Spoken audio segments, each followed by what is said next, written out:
الحمد لله وحده والصلاة والسلام على من لا نبي بعده. أعوذ بالله السميع العليم من الشيطان الرجيم. بسم الله الرحمن الرحيم. رب أدخلني مدخل صدق وأخرجني مخرج صدق واجعلني من لدنك سلطانا نصيرا. بسم الله الرحمن الرحيم. وَلَنَبْلُوَنَّكُمْ بِشَيْءٍ مِّنَ الْخَوْفِ وَالْجُوعِ وَنَقْصٍ مِّنَ الْأَمْوَالِ وَالْأَنفُسِ وَالثَّمَرَاتِ وَبَشِّرِ الصَّابِرِينَ. اس میں جو صبر کر گیا ان کے لیے بشارت ہے. تو آزمائشیں اس لیے آتی ہیں کہ وہ ہمیں دیکھنا چاہ رہا ہوتا ہے کہ ہم جب ایک اطمینان کی حالت سے ایک عدم اطمینان کی حالت میں مبتلا ہوتے ہیں، عام طور پر ان 5 ہیڈز میں ہم ریاکٹ کیسے کرتے ہیں؟ کیا ہم ایوب کی طرح کرتے ہیں؟ وَإِذْ نَادَى رَبُّهُ أَنِّي مَسَّنِيَ الضُّرُّ وَأَنْتَ أَرْحَمُ الرَّاحِمِينَ. ہمارے سامنے آ گیا کہ مجھے بیماری نے، پریشانی نے، نقصان نے چھو لیا ہے اور آپ رحم کرنے والے ہیں. اگر ہم یہ کرتے ہیں تو ہم آزمائش میں پاس ہیں، اور ہم یہ نہیں کرتے پھر ہم آزمائش میں ناکام ہیں. اسی لیے اب اس کو جوڑیں مولا علی علیہ السلام کے قول سے کہ اگر مشکل صورتحال آپ کو اللہ کے قریب کر دے تو آزمائش ہے، اور اگر دور کر دے تو پھر کیا ہے؟ سنا نہیں وہ کسی نے پوچھا نا حضرت علی سے کہ کیسے پتہ لگے کہ مجھ پہ جو مشکل وقت آیا ہے یہ آزمائش ہے کہ اللہ کا غضب ہے؟ فرمایا اگر قریب کر دے تو آزمائش ہے، دور کر دے تو غضب ہے. اگر آزمائش آئی اور ہم نے صبر کیا ایوب علیہ السلام کی طرح اور اللہ سے دعا مانگی تو کیا ہوا؟ ہم کس کے قریب ہوئے؟ اللہ کے قریب ہوئے. پتہ لگ گیا. تو آزمائش کلیریفائی بھی ہو گیا، حضرت علی کا قول کے ساتھ میں ہمارا سنک کر گیا، ویلیڈیٹ کر گیا. آزمائش میں ہم نے صبر کرنا ہے. کیوں صبر کرنا ہے؟ میں نے آپ کو اصول دے دیا قرآن کا. وہ کہتا ہے لا یکلف نفسا الا وسعها. ایک اور بھی وجہ ہے صبر کرنے کی، اس پہ میں بعد میں آتا ہوں. آگے آ گیا کرنا کیا ہے؟ کیسے پتہ لگے گا صبر کیا ہے؟ کیسے پتہ لگے گا صبر کیا؟ جیسے ہم پہلے گفتگو کر رہے تھے کہ کال ٹو ایکشن کیا ہے؟ الذین اذا اصابتهم مصیبۃ قالوا انا للہ وانا الیہ راجعون.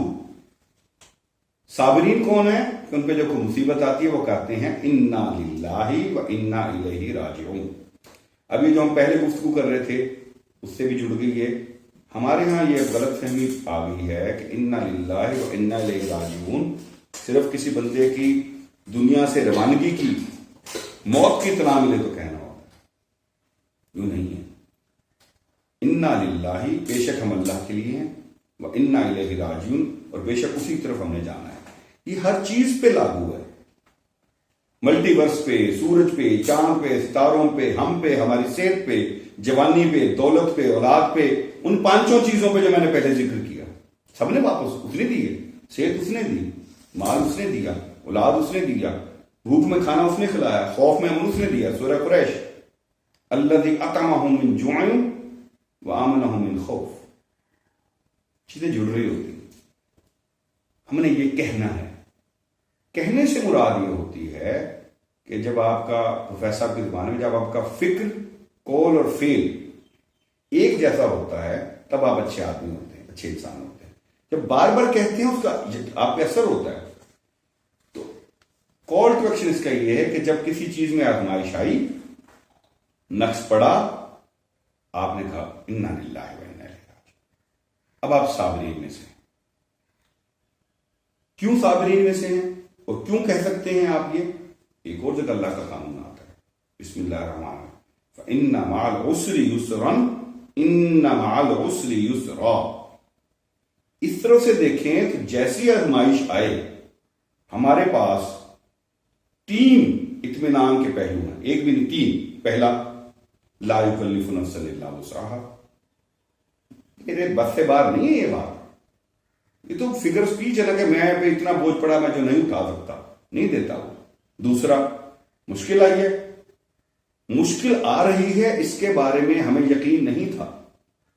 اس کے بعد آسانی آئے گی یہ اللہ کا وعدہ ہے.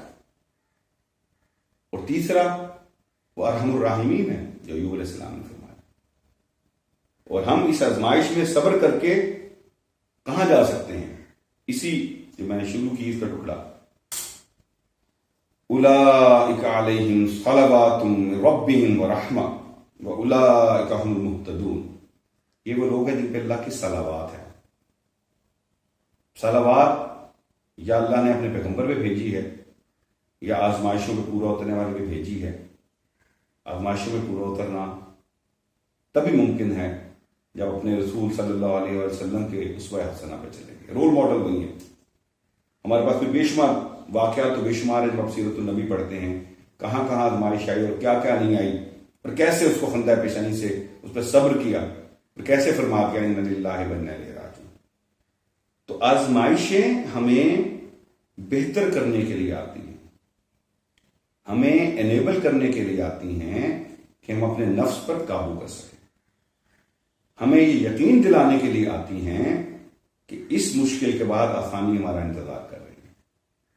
ہمیں یقین دلانے کے لیے آتی ہیں کہ ہم اگر صبر کر لیں تو یقیناً ہم مہتدین میں سے بھی ہیں اور ہم پہ اللہ صلوات بھی پڑھیں گے. ہمیں یہ یقین دلانے کے لیے آتی ہیں کہ ہم اس دنیا سے اخلی دنیا میں اچھا ویزا لگوا کے جائیں گے. آزمائشوں سے گھبرانا نہیں ہوتا، ہاں آزمائشوں کی دعا بھی نہیں کرنی ہوتی. یہ بھی ایک بیلنس ہے. اسلام اعتدال کا دین ہے. تو 5 ہیڈز میں آزمائش آتی ہے. ہمارا فرض یہ بنتا ہے جب آزمائش آئے تو کہیں انا للہ و انا الیہ راجعون اور اس پہ صبر کریں. اور صبر کرنے کے لیے اللہ نے اس کے بھی طریقے بتائے. کیسے؟ وَاسْتَعِينُوا بِالصَّبْرِ وَالصَّلَاةِ. نماز پڑھیں گے صبر آ جائے گی. فَاذْكُرُونِي أَذْكُرْكُمْ وَاشْكُرُوا لِي وَلَا تَكْفُرُونَ. نماز پڑھیں، رسول کے صلی اللہ علیہ وسلم اسوے پہ عمل کریں اور آپ آزمائشوں سے دور جائیں. وَمَا عَلَيْنَا إِلَّا الْبَلَاغُ الْمُبِينُ.